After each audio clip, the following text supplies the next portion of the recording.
আমন্ত্রণ জানাচ্ছি চ্যানেল 24 এর বিশেষ আয়োজন Everest pharmaceuticals limited world kidney day এর আজকের এই বিশেষ আয়োজনে। প্রিয় দর্শক, আপনাদের সাথে আছি আমি ডাক্তার অর্থি জুখরিফ। আজ বিশ্ব কিডনি দিবস। বিশ্বব্যাপী নানা আয়োজন এবং কর্মসূচির মাঝে আমরা প্রত্যেকটি বছর এই দিবসটিকে পালন করে থাকি। পরিসংখ্যান বলছে সারা দেশে প্রায় 2 থেকে 3 কোটি ব্যক্তি প্রত্যেক বছর কিডনির নানা জটিলতায় আক্রান্ত হচ্ছে এবং আক্রান্তের ঝুঁকিতে রয়েছে। তবে সবচেয়ে দুর্ভাগ্যজনক বিষয় এটাই যে প্রাথমিক অবস্থায় আমরা কোনোভাবেই এই লোকটিকে কোনোভাবেই শনাক্তকরণ করতে পারি না। আর ঠিক এই কারণে কিডনিকে বলা হয়ে থাকে নীরব ঘাতক।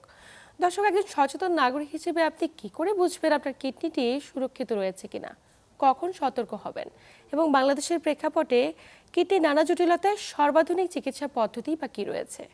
আজ আমরা কথা বলবো এই প্রত্যেকটি বিষয় নিয়ে এবং আলোচনা করবার জন্য স্টুডিওতে আমাদের সাথে উপস্থিত রয়েছেন অধ্যাপক ডাক্তার সাকিবুজ্জামান আরিফিন, যিনি অধ্যাপক নেফ্রোলজি বিভাগ, kidney foundation hospital and research institute.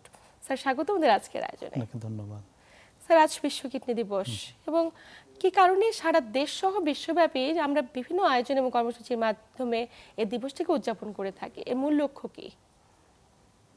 প্রতি বছর সারা বিশ্বে মার্চ মাসের দ্বিতীয় বৃহস্পতিবার ওয়ার্ল্ড কিডনি ডে উদযাপন করা হয়।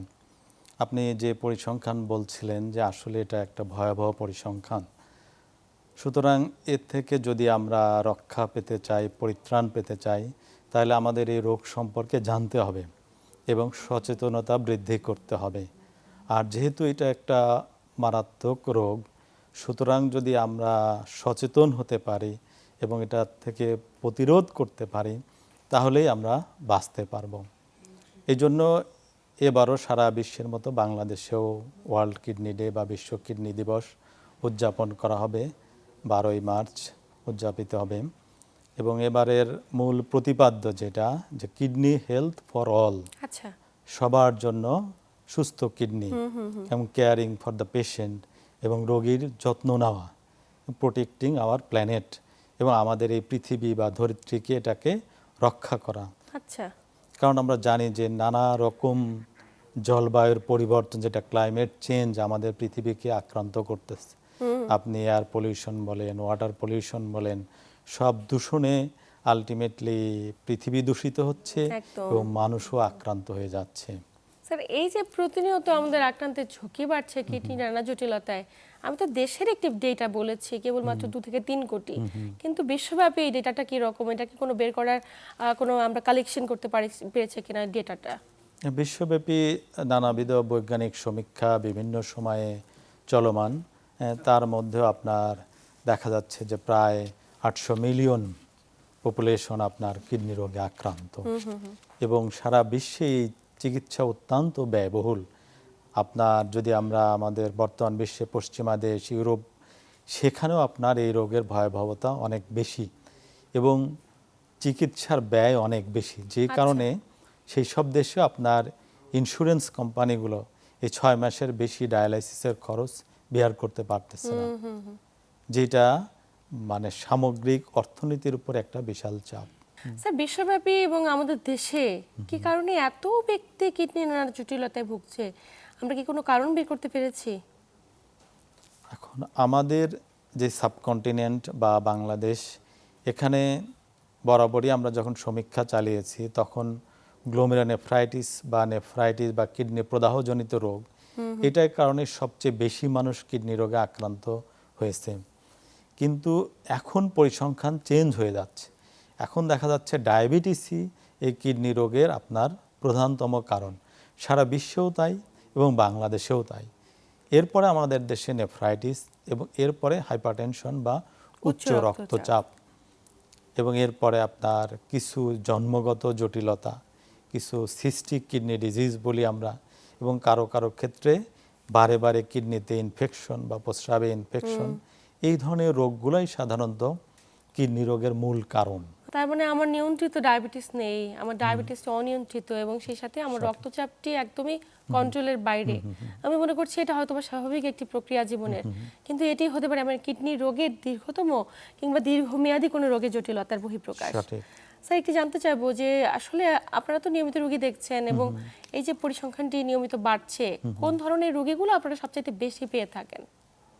এই যেটা আমি বলছিলাম, অ্যাকিউট গ্লোমেরুলোনেফ্রাইটিস। রাইট। কিন্তু এখন আমরা ডায়াবেটিক এবং ডায়াবেটিস থেকে যে কিডনি রোগ, মানে আমরা বলি ডায়াবেটিক নেপ্রোপ্যাথি, আচ্ছা আচ্ছা। এইটার সংখ্যা সবচেয়ে আশঙ্কাজনক হারে বাড়ছে। এবং সবচেয়ে ভয়াবহ যে আপনি যেটা বলতেছিলেন যে মানুষ জানে না যে তার ডায়াবেটিস আছে, প্রাথমিক অবস্থা শনাক্ত করার মানুষ কোনো উপায় নেই। রাইট জানে না যে তার উচ্চ রক্তচাপ আছে, মানুষ জানে না যে তার নেফ্রাইটিস আছে। তো সেই জন্য যাদের আপনার ডায়াবেটিস আছে বা উচ্চ রক্তচাপ আছে বা যাদের ফ্যামিলি হিস্ট্রিতে নেফ্রাইটিস আছে, তাদেরকে ডাক্তারের কাছে আসতে হবে। আমাদের মানুষের, বিশেষ করে আমাদের দেশে স্বাভাবিকভাবে আমরা চিন্তা করি, যখন আমরা অসুস্থ বোধ করি যে তখন আমরা ডাক্তারের কাছে যাওয়ার চিন্তা করি। আচ্ছা, সবার আমাদের ধারণা যে আমি তো ভালোই আছি, একদম। তাহলে আমি কেন যাব আর কি। আমার ডায়াবেটিস আছে কিনা এটাও গবেষণায় দেখা গেছে আপনার যে 60 থেকে 70% মানুষ জানেই না যে উনি ডায়াবেটিস রোগে আক্রান্ত, উনি উচ্চ রক্তচাপে আক্রান্ত। এবং আক্রান্ত হওয়া জানার পরেও অনেকে মনে করে না যে এটার চিকিৎসা নেওয়ার প্রয়োজন আছে। আবার যারা চিকিৎসা নিচ্ছে তারাও অনেকে জানেন না যে এইটার থেকে উনি কিডনি রোগে আক্রান্ত হতে পারেন। সুতরাং ওনার একজন কিডনি ডাক্তারের বা বিশেষজ্ঞের পরামর্শ নেওয়া উচিত। এটা স্যার ভয়ঙ্কর একটা সমীকরণ, একটির সাথে আরেকটি সম্পৃক্ততা, এবং আমরা সবগুলোকে এড়িয়ে চলার চেষ্টা করি এবং পরবর্তীতে দেখা যায় জটিলতা ক্রমাগত বাড়ছে। একটা বিষয় জানতে চাইবো যে যেহেতু প্রাথমিক অবস্থায় এটি বোঝার কোনো উপায় নেই, আপনি বলছিলেন ডায়াবেটিস, উচ্চ রক্তচাপে আক্রান্ত রোগীরা একটুখানি এগিয়ে রয়েছে বা অনেকখানি এগিয়ে রয়েছে, আসলে তারা কিভাবে বুঝবে বা কোন উপসর্গের মাধ্যমে বুঝবে? আর যদি একান্তই না বুঝে তাহলে কি পরীক্ষা করার জরুরি কিনা? এখন যেটা যে আসলেই কিডনি রোগের উপসর্গগুলো অনেক ক্ষেত্রে, সব ক্ষেত্রে না, অনেক ক্ষেত্রেই দেরিতে রোগী বুঝতে পারে বা উপসর্গসমূহ প্রকাশ পায়। যেমন শরীর ফুলে যাওয়া, যেমন তার মাথা ব্যথা করা, অতিরিক্ত বিষণ্ণতা বোধ, অল্পতেই ক্লান্তি ভাব, খাওয়া দাওয়ায় অরুচি, এবং অনেক ক্ষেত্রেই শ্বাসকষ্টের মতো সমস্যা দেখা যেতে পারে। সুতরাং আপনার শরীরে যদি সামান্য অসুস্থতা বোধ হয়, এটাকে আপনার গুরুত্ব দেওয়া উচিত যে কি কারণে আপনি আসলে এরকম সমস্যায় বোধ করতেছেন যেটা আপনার ছিল না। আর এক্ষেত্রে পরীক্ষা নিরীক্ষা অবশ্যই জরুরি। তা আমি সবচেয়ে এই অনুষ্ঠানের মাধ্যমে জানাতে চাই যেটা আমাদের বাংলাদেশের মানুষকে, যে কিডনি রোগের পরীক্ষা নিরীক্ষা কিন্তু অত্যন্ত সহজ এবং সুলভ মূল্যে, এটা বেশি খরচের কোনো প্রয়োজন নাই। একদিকে জটিল যে আপনি অ্যাডভান্স স্টেজে না গেলে আপনি ধরা পড়তেছেন না, কিন্তু খুব সামান্য টাকা পয়সা ব্যয় করলে আপনি এটা জানতে পারবেন যে আসলে আপনার কিডনি রোগ হয়েছে কিনা। সুতরাং এই ধরনের রোগের ক্ষেত্রে যেটা পরামর্শ, যে আপনাকে আগবাড়িয়ে আপনি সুস্থ থাকা অবস্থায় ডাক্তারের কাছে যেতে হবে এবং আপনাকে বলতে হবে যে ডাক্তার সাহেব আপনি পরীক্ষা নিরীক্ষা করে দেখেন যে আমার আসলে কিডনি রোগ হয়েছে কিনা। কারণ আপনি চিন্তা করেন যে আপনার এই রোগগুলো কিন্তু কমন, আপনার ডায়াবেটিস, উচ্চ রক্তচাপ, এটার থেকেই কিন্তু আপনার কিডনি রোগ। আপনি হার্টের দিকে তাকান, হার্ট বিশেষজ্ঞরাও কিন্তু একই কথা বলবে। আপনি ডায়াবেটিসের ডাক্তারের কাছে সেও বলবে যে আপনি একটু এইগুলো চেক করান। আবার আপনি যদি স্ট্রোকের কথা বলেন, সারা বিশ্বে যে ব্রেইন স্ট্রোক হচ্ছে সেটাও কিন্তু একই, এবং রক্তনালীর সমস্যা। সুতরাং আপনার যে একেবারে খুব জটিল অবস্থা তা কিন্তু না। সুতরাং আমাদের সামান্য সচেতনতা, আমরা যদি চিন্তা করি যে আমার কাছে সবচেয়ে মূল্যবান, তাহলে আমি সুস্থ আছি কিনা এটা আমার জানা দরকার, তাই না? আমরা সব কিছুকেই গুরুত্ব দেই কিন্তু আমার নিজেকে গুরুত্ব দেই না। আপনি বাংলাদেশের যে বর্তমান পরিস্থিতি, সেই অবস্থায় আমাদের 64টা যে ডিস্ট্রিক্ট, সেখানেই কিন্তু কিডনি রোগ নির্ণয়ের ভালো ব্যবস্থা আছে। আচ্ছা আচ্ছা। এবং আমি যদি আপনাকে সিম্পলি বলি, আপনি যদি আপনার প্রস্রাবটা টেস্ট করেন, ইউরিন যেটাকে আমরা বলি রুটিন মাইক্রোস্কোপিক এক্সামিনেশন, এবং যেটা সর্বোচ্চ খরচ 100 থেকে 200 টাকা, আপনি মাইক্রোস্কোপে টেস্ট করলে আপনার প্রস্রাবের সাথে অ্যালবুমিন যাচ্ছে কিনা, এটা কিন্তু একটা বড় ভাইটাল একটা ফ্যাক্টর।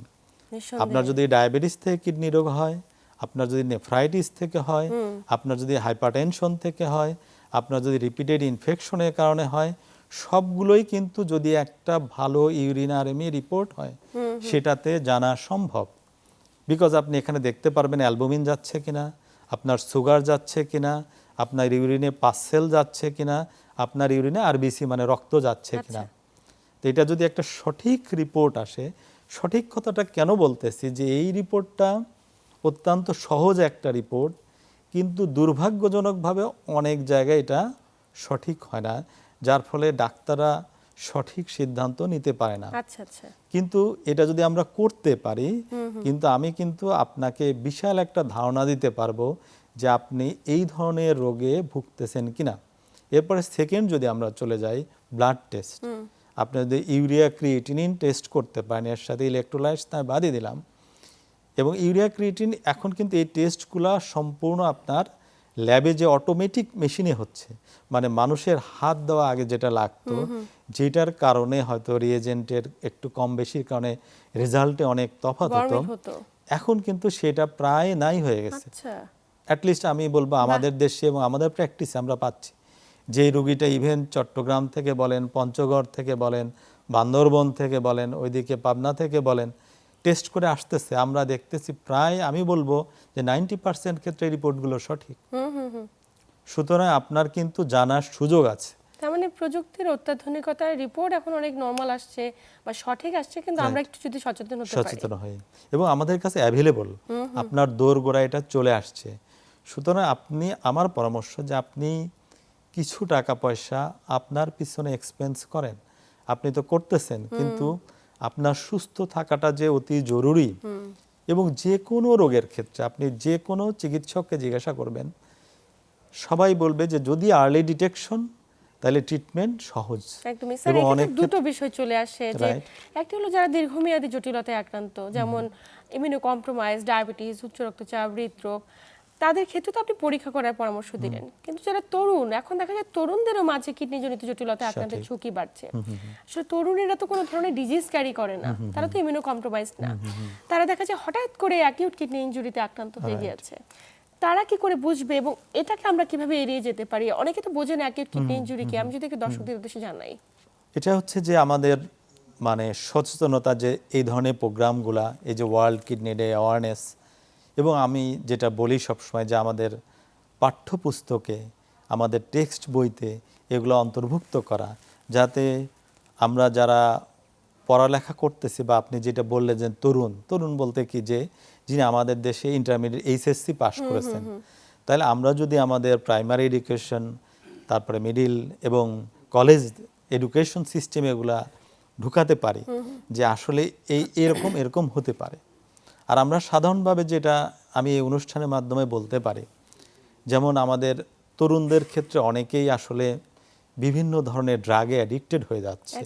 হ্যাঁ, আমরা হয়তো অনেক চেষ্টা করেও করতে পারতেছি না, কিন্তু আমরা যদি তরুণদেরকে এই মেসেজ দিতে চাই যে আপনি যদি এই ধরনের কোনো কিছুতে আসক্ত হয়ে পড়েন, কিন্তু আপনার কিডনি বিকল হয়ে যেতে পারে। আচ্ছা, তার মানে বিভিন্ন ধরনের নেশার কারণে কিডনি বিকল হয়ে যেতে পারে। অবশ্যই। এবং আপনি চিন্তা করুন, অনেক যেগুলো ইভেন আপনার যেই এনার্জি ড্রিঙ্ক নামে যেই জিনিসগুলো বাজারে, এগুলো ধরেন এই যে আমাদের সামার টাইম আসতেছে, অনেকে অতিরিক্ত মাত্রায় এ ধরনের সফট ড্রিঙ্কস এবং এনার্জি ড্রিঙ্কসে আসক্ত হয়ে পড়ে। আপনি ধরেন অতিরিক্ত সোয়েটিং হলো, আপনি ঘেমে গেলেন, সেখানে আপনার জন্য সবচেয়ে ভালো ড্রিঙ্কস হচ্ছে পানি। আপনি যদি বিশুদ্ধ পানি খান, এটাই হচ্ছে আপনার সবচেয়ে ভালো ড্রিঙ্কস। ওর স্যালাইনও হতে পারে। বা এর বিকল্প আপনি চিন্তা করলে বাংলাদেশের ডাব ওয়াটার, আপনি ডাবের পানি খেতে পারেন। কিন্তু অনেকেই যেটা রাস্তার থেকে সে করতেছে, একটা কোল্ড ড্রিঙ্কস খেয়ে ফেলতেছে, একটা এনার্জি ড্রিঙ্কস খেয়ে ফেলতেছে, এটা কিন্তু তার ডিহাইড্রেশনের মাত্রাকে আরও বাড়িয়ে দিচ্ছে এবং তার ইলেকট্রোলাইটটাকে আরও ইমব্যালেন্স করে দিচ্ছে, যার ফলে সে কিন্তু যে ডিহাইড্রেশনের কারণে যে অ্যাকুট কিডনি ইনজুরি বা অ্যাকুট কিডনি ফেইলিওরে আক্রান্ত হওয়ার চান্স এইটা বেড়ে যাচ্ছে। এবং আমরা এখন কিন্তু ইনজুরি শব্দ ইউজ করি, দ্যাট মিনস যে আপনার কিডনি ইনজুরি হচ্ছে, আপনি কিন্তু বুঝতে পারতেছেন না, রাইট? সেও কিন্তু মনে করতেছে না কিছু হয়নি। যখন এরকম 10টা ইনজুরি আপনার কিডনিতে পড়বে, তখন কিন্তু আপনার কিডনি রিয়েলি এফেক্টেড হয়ে যাবে। দেন এই কিডনি কিন্তু আপনার সাইন সিমটম প্রকাশ করা শুরু করবে। এবং আপনার যখন বয়স কম ছিল আপনি বুঝেনি নাই, কিন্তু যখন আপনার বয়স হবে তখন এই আপনার কিডনি ফেইলিওর রূপে আপনার কাছে চলে আসবে। আরেকটা যেটা বলি যে বাংলাদেশের ওষুধ খুব অ্যাভেলেবল, হ্যাঁ, বিশেষ করে এখন এক ধরনের অল্টারনেটিভ মেডিসিন খুব পাওয়া যায়, তাই না? এই যে কবিরাজি বলেন, হোমিওপ্যাথি বলেন, ভেষজ। গাছগাছার ওষুধ বলেন, বিভিন্ন বিদেশি বলতেছে যে আমেরিকার থেকে আসছে, জার্মান থেকে আসছে, চায়না থেকে আসছে, এই ধরনের মেডিসিন অ্যাভেলেবল। এবং আমাদের ইয়াং জেনারেশন এগুলায় কিন্তু আসক্ত হয়ে পড়ছে, তারা এই ওষুধগুলা গ্রহণ করতেছে, বুঝে হোক না বুঝে হোক, এবং যার ফলে কিন্তু তারা কিডনি রোগে আক্রান্ত হচ্ছে। আরেকটা যেটা হয় যে ব্যথার ওষুধ, ব্যথানাশক ওষুধ, সেটা সব গ্রুপকে ইনভলভ করতেছে, কিন্তু যুবকদের ক্ষেত্রে এটা বেশি অনেক, কারণ তারা একটু ব্যথা পেল, হয়তো সেটা টলারেটই করতে পারতো, কিন্তু মনে করতেছে যে না, কালকে আমার কলেজে যেতে হবে, কালকে আমার একটা প্রোগ্রাম আছে, সে একটা ব্যথার ওষুধ খেয়ে নিল। একদিন, 2 দিন, 3 দিন, যেটা যখন সে দিনের পর দিন ইউজ করতেছে, তখন কিন্তু সে কিডনি রোগে আক্রান্ত হয়ে যাচ্ছে। একদমই। মানে এই জায়গাগুলোতে যদি আমরা একটু নিয়ন্ত্রণ আনতে পারি, সঠিক। অ্যাকিউট কিডনি ইনজুরি প্রতিরোধ যেমন করতে পারবো, তেমনি পরবর্তীতে এটা দীর্ঘমেয়াদী কিডনিজনিত জটিলতার কারণ হবে না। রাইট। স্যার, একটি বিষয় জানবো যে এমন আমাদের দেশের প্রেক্ষাপটে তো 2 থেকে 3 কোটি ব্যক্তি দীর্ঘমেয়াদী কিডনিজনিত জটিলতায় ভুগছে, বড় একটি ডেটা, অনেক বড় পরিসংখ্যান। কিন্তু এই যে রোগগুলো এত ভাবে বেড়ে গিয়েছে, চিকিৎসা পদ্ধতি তো অনেক উন্নত হয়েছে, ডায়ালাইসিস করছি, আপনার কিডনি ট্রান্সপ্লান্ট করছি, আমাদের দেশে আসলে কিডনি ট্রান্সপ্লান্টের সুব্যবস্থা কিরকম রয়েছে? আমরা কি খুব ইজিলি অ্যাভেলেবল এটি করতে পারছি? যে বাংলাদেশে কিডনি রোগের চিকিৎসা বর্তমান অনেক উন্নত, এবং বলতে পারেন যে সারা বিশ্বের যে চিকিৎসার লেভেল সেটা বাংলাদেশে আছে। এবং বাংলাদেশে আপনি যে কোশ্চেনটা করলেন যে কিডনি ট্রান্সপ্লান্টেশন আছে কিনা, এটা কিন্তু আমাদের 1982 সনে কিডনি ট্রান্সপ্লান্টেশন শুরু হয়েছে। বাহ। এবং বাংলাদেশে প্রথম যে কোনো অর্গান ট্রান্সপ্লান্টেশন এটা কিডনি হয়েছে, এবং বাংলাদেশের সবচেয়ে বেশি অর্গান ট্রান্সপ্লান্টেশন কিডনিরই হয়েছে। সুতরাং কিডনি ট্রান্সপ্লান্টেশনের সুবিধা বাংলাদেশে আছে এখন, এবং এটা হচ্ছে বেস্ট ট্রিটমেন্ট। আপনার যদি কারো কিডনি বিকল হয়ে থাকে, তাহলে তার জন্য সর্বোত্তম চিকিৎসা হচ্ছে কিডনি ট্রান্সপ্লান্টেশন, কিডনি প্রতিস্থাপন। আচ্ছা। বিকজ এর মাধ্যমে উনি ওনার একদম পূর্ণাঙ্গ আগের জীবন ফিরে পাবে। এখন সমস্যার জায়গাটা কোথায়? সমস্যার জায়গা হচ্ছে ডোনার, কে কিডনি দিবে। কারণ কিডনি তো মানুষের কিডনি, তাই না? Artificial kidney still do not exist in the world, এখন এটা আসেনি। সুতরাং মানুষকে কিডনি দিতে হবে। তাহলে দিবে কে? তাহলে দিতে হবে আপনার নিকট আত্মীয় কাউকে কিডনি দিতে হবে। আচ্ছা। কারণ আপনি যদি নিকট আত্মীয় না দেন, তাহলে আপনি কোনোভাবেই অর্গান ট্রেডিং, যেটা অর্গান ট্যুরিজম যেটা বলেন, এটাকে আপনি অ্যাকসেপ্ট করতে পারবেন না, করা যাবে না, করা ঠিকও না। আপনি অর্গান সেল করতে পারেন না, তাই না? তাহলে তো মানুষ বিক্রি হয়ে যাবে। সুতরাং যেটা হচ্ছে যে আপনার নিকট আত্মীয় কাউকে কিডনি দিতে হবে। এক্ষেত্রেও আমি যেটা বলবো যে অ্যাওয়ারনেসের অভাব। অনেকেই ভাবেন যে আমি কিডনি দিলে আমি মনে হয় অসুস্থ হয়ে যাব। এই অনুষ্ঠানের মাধ্যমে আমি পরিষ্কারভাবে বলতে চাই যে একজন সুস্থ মানুষের জন্য একটি কিডনি যথেষ্ট। সুতরাং উনি যদি তার একটি কিডনি তার নিকট আত্মীয়কে দান করেন, উনি সুস্থভাবে বাঁচতে পারবেন। ওনার গড় আয়ু আগেও যেরকম ছিল, আশা করা যায় কিডনি দানের পরে উনি ইনশাল্লাহ এরকমই থাকবেন। সুতরাং আপনি নির্ভয়ে কিডনি দিতে পারেন যদি আপনি সুস্থ থাকেন, এবং আপনি সম্পূর্ণ সুস্থ কিনা এটা কিন্তু আপনার কিডনি চিকিৎসক সম্পূর্ণরূপে 100% এটা নিশ্চিত হবে যে আপনার ওই কিডনিটা নিয়ে নিলে আপনি সুস্থ থাকবেন কিনা, এবং আপনার এভরি অর্গান এটা টেস্ট করা হবে, আপনার হার্ট, আপনার ব্রেন, আপনার কিডনি, আপনার লিভার, যাতে কোনোভাবেই আপনি ভবিষ্যতে কোনো জটিলতায় না ভুগে থাকেন। এখন যেটা কিডনির আরেকটা ব্যাপার আছে যে আপনার 2টা ম্যাচিং, একটা হচ্ছে আপনার ব্লাড গ্রুপ ম্যাচ করতে হবে। আচ্ছা। এখন ব্লাড গ্রুপ ম্যাচিংয়ের ক্ষেত্রে অনেক সময় সমস্যা হয়। আর সেকেন্ড হচ্ছে আপনার আরেকটা বলে আমরা tissue typing, HLA matching. That means আমাদের শরীর আরেকটি অর্গান, বাইরের কোনো কিছুকে আমাদের শরীর অ্যাকসেপ্ট করতে চায় না, সেটাকে ফরেন বডি ভাবে এবং রিজেক্ট করে দেয়, সেটাকে বের করে দিতে চায়। সুতরাং এই HLA ম্যাচিং হতে হবে। আচ্ছা। তবে বাবা মা ভাই বোন, ফার্স্ট ডিগ্রি রিলেটিভ যারা ব্লাড কানেক্টেড, চাচা ফুপু খালা, ফার্স্ট কাজিন যারা, চাচাতো ভাই, ফুফাতো ভাই, খালাতো ভাই, মামাতো ভাই বোন, এদের ক্ষেত্রে ম্যাচিং হওয়ার সম্ভাবনা খুবই বেশি, এবং বাবা মার সাথে তো ম্যাচিং হবেই। সুতরাং এরা যদি এগিয়ে আসেন, আপনি যদি স্পিরিচুয়াল দিকেও চিন্তা করেন যে আপনার ডোনেশনের কারণে আরেকটা মানুষের জীবন বেঁচে গেল, তাহলে আপনি কত বড় একটা মহৎ কাজ করলেন। একদমই। এখন এই জায়গাটাকে আমাদের সবার মধ্যে অ্যাওয়ারনেস গ্রো করতে হবে এটাকে। আর আমি যেটা নিয়ে কথা বলছি এটা হচ্ছে লাইভ রিলেটেড ট্রান্সপ্লান্টেশন। এবং ট্রান্সপ্লান্টেশন আরেকটা বড় অংশ হচ্ছে deceased donor transplantation. That means যে আপনি মারা যাওয়ার পরে আপনি আপনার অর্গানকে ডোনেট করে গেলেন। এই জায়গাটাতে হয়তোবা আমাদের অনেক বেশি অপারগতা, চিকিৎসক হিসেবে আমরা ওই জায়গাটাতে সাধারণ মানুষদের অ্যাওয়ারনেস বিল্ড আপ করতে পারছি না, অথবা সাধারণ মানুষেরা কিছুটা শঙ্কা কিংবা ভয় কাজ করে যে তারা কোনোভাবে মরণোত্তর কিডনি দান করতে চাচ্ছে না। মানে আমরা আসলে কিভাবে অ্যাওয়ারনেসটা বিল্ড আপ করতে পারি সাধারণ মানুষের মাঝে? সঠিক, কারণ এটা কিন্তু একটা সামাজিক আন্দোলন টাইপের বলতে পারেন। আপনি যদি ডিসিজড অর্গান ডোনেশন এস্টাবলিশ করতে চান, এটা কিন্তু আপনার সবাইকে লাগবে। আপনার গভর্নমেন্ট থেকে আসতে হবে, বিকজ এখানে একটা রেগুলেটরি বডি থাকতে হবে। কারণ যদি না থাকে তাহলে আপনি সাপোজ কেউ মারা গেলেন, আমি মারা গেলাম, আমি আমার অর্গানকে ডোনেট করে গেলাম। বিদেশে কেমন থাকে, যেমন আমাদের ন্যাশনাল আইডি আছে, আমাদের ড্রাইভিং লাইসেন্স আমার পার্সোনালি আছে, আমার পাসপোর্ট আছে। এখানে যখনই আপনি এনরোলমেন্ট করবেন আপনার নিজেকে, তখন আপনার একটা অপশন দেওয়া থাকবে যে আপনি আপনার অর্গান ডোনেট করতে চান কিনা, yes or no after your death. সুতরাং আপনি যদি আমাদের এই সব জায়গাতে আপনি এই জায়গাগুলো ইনক্লুড করেন, একদম একদম খুব জরুরি এই প্রত্যেকটা বিষয়। এই যে আমরা বিভিন্ন রকম কার্ড দেখি, তাহলে আপনার সাপোজ আমার ড্রাইভিং লাইসেন্সে আমি ওইখানে ইয়েস দিয়ে রাখলাম। প্লাস আপনার একটা ন্যাশনাল ডাটাবেজ লাগবে, কতজন আপনার ডোনার বাংলাদেশে আছে, কারা দিতে চায়, তাদের প্রাইমারি ডাটা, যেমন আমার ব্লাড গ্রুপ কি, হ্যাঁ, আমার কোনো ধরনের শারীরিক জটিলতা আছে কিনা, তাহলে এই ডাটাগুলোকে আপনার সংরক্ষণ করতে হবে। অপরপক্ষে কারা, যারা কিডনি রিসিভ করবে, রেসিপিয়েন্ট মানে যারা আমাদের রোগী, যাদের জন্য অর্গান দরকার, তাহলে তাদেরও আপনার একটা ডাটা লাগবে। এবং এইটার জন্য তাহলে আপনার গভর্নমেন্টের একটা রেগুলেটরি বডি লাগবে। আচ্ছা, কারণ এগুলো তো আপনাকে ইকুইটেবল ডিস্ট্রিবিউশন হতে হবে। মানে যার জন্য প্রয়োজন উনি যেন পান। এখন আমি যদি প্রভাব খাটিয়ে বললাম যে না আমি এটা নিয়ে নিব, তাইলে হবে না, তাই না?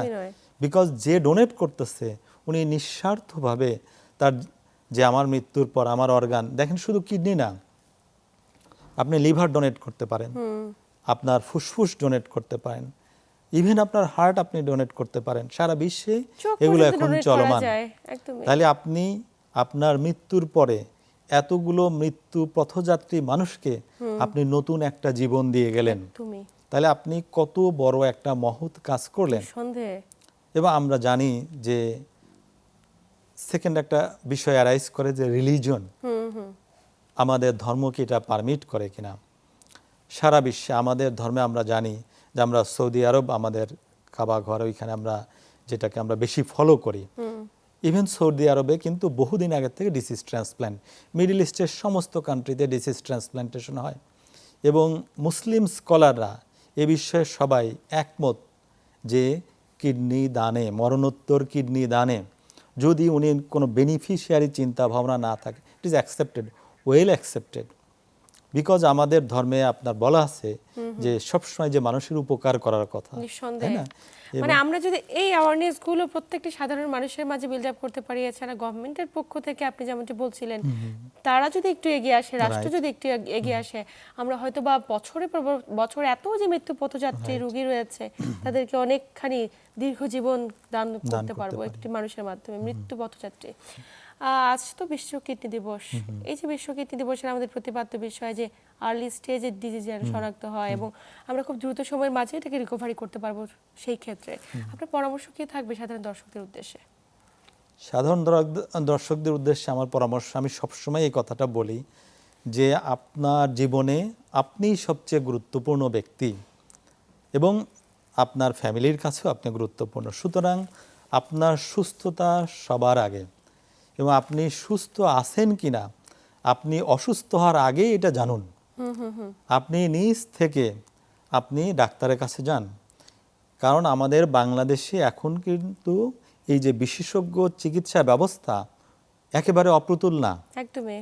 আপনি গেলেই জানতে পারবেন। আপনি একজন কিডনি বিশেষজ্ঞের কাছে যান, যে বলেন, যেমন আমার চেম্বারে অনেকে আসে, আমি খুশি, এবং অনেক ইয়াং পেশেন্টও এখন আসে যে স্যার আমাকে একটু চেক আপ করে দেখেন, আমি আসলে জানতে সুস্থ আসছি রয়েছে কিনা। যে আমি সুস্থ আছি কিনা, আমার কিডনিটা চেক আপ করে দেখেন। এবং আপনার কাছে শেষ করে দেখা করে আমি হার্টের ডাক্তারের কাছে যাব, এরপর আমি ব্রেনের ডাক্তারের তার মানে কাছে যাব। সচেতনতা বেড়েছে রাইট। কিছুটা। সুতরাং আপনার নিজেকে জানতে হবে যে আমি ভালো আছি কিনা, এবং যত আগে আপনি জানতে পারবেন আশা করা যায় আপনি তত ভালো থাকবেন। এবং স্যার কিডনি রোগীদের ক্ষেত্রে খাদ্যাভ্যাস এটি বড় ভূমিকা রাখে। একটু যদি ছোট করে জানতে চাই আপনার কাছে যে কোন খাবারগুলো খাওয়া উচিত এবং কোনগুলো এড়িয়ে যাওয়ার পরামর্শ দেবেন। এখন খাবারের ক্ষেত্রে যেটা আমি দুইটা, একটা হচ্ছে আমরা যা সাধারণ মানুষের যেটা আমরা যেটা অনেক ক্ষেত্রেই এখন যে ফাস্ট ফুড বা বাইরের খাবার, হ্যাঁ, বা ওই যে ড্রিঙ্কসগুলোর কথা বললাম, এগুলাতে আমরা অনেকেই অতিরিক্ত মাত্রায় আসক্তি, এগুলো আমাদের বর্জন করতে হবে। আমাদের সাধারণ খাবার, আমাদের বাঙালির যে খাবার, মাছ ভাত, দিস ইজ দ্য বেস্ট আমি বলবো। একদমই। যদি আপনি পরিমিত খান, এরপরে যদি আপনি মাংসে যান, সেক্ষেত্রে আপনার মুরগির মাংস, এটা চিকেন আপনার জন্য বেস্ট। আপনি যত পারেন রেড মিট অ্যাভয়েড করেন, প্রচুর পরিমাণে শাকসবজি খান, ফলমূল খান, হ্যাঁ, আপনি ডেইলি অন্তত আধা ঘন্টা 1 ঘন্টা হাঁটাফেরা করেন, এবং কেউ যদি তামাক জাতীয় পণ্য গ্রহণ করে থাকেন বা গ্রহণ করার ইচ্ছা পোষণ করেন, এটাকে বন্ধ করেন, নিঃসন্দেহে। বিকজ এটা সরাসরি কিডনি রোগের সাথে যুক্ত।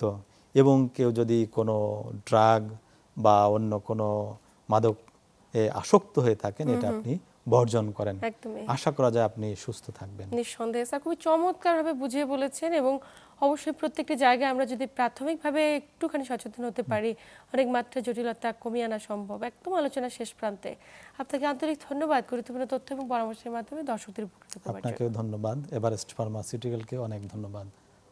প্রিয় দর্শক, এই ছিল আমাদের আজকের আয়োজন। আসুন একটুখানি নিয়মতান্ত্রিক জীবনযাপন করি, পরিমিত খাদ্যাভ্যাসে অভ্যস্ত হই। জাঙ্ক ফুড, হ্যাভি ফুড, তৈলাক্ত খাবার কিংবা ভাজা পোড়া খাবার এড়িয়ে পরিমিত পরিমাণে খাদ্যাভ্যাস এবং নিয়মতান্ত্রিক জীবনে যতটুকু পানি খাওয়া প্রয়োজন ততটুকু খাবারে অভ্যস্ত হই। এতক্ষণ সাথে থাকার জন্য সবাইকে ধন্যবাদ। সবাই ভালো থাকুন, সুস্থ থাকুন।